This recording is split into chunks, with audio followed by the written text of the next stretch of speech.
কি এফআইআর সই করে নিয়ে চলে এসছে?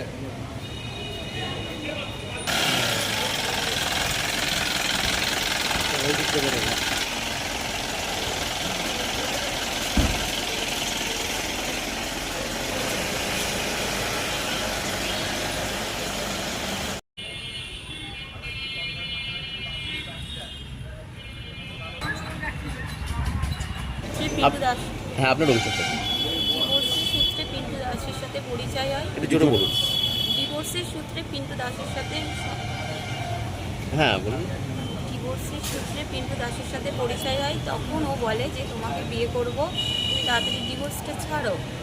দিয়ে তারপর হচ্ছে কি ওইখান থেকে সমস্ত জিনিসপত্র নিয়ে আসা হয়। আমরা একসাথে কাঁঠালপোতায় ভাড়া থাকি, সেখান থেকে ও সমস্ত